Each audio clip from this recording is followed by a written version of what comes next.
شيرين كجا خالد الجزء دوي في باب الحرم يا سيدي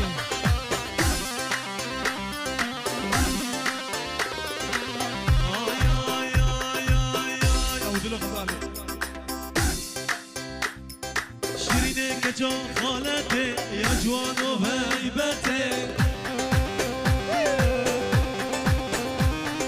شيرين كجا خالد يا جوان وهيبته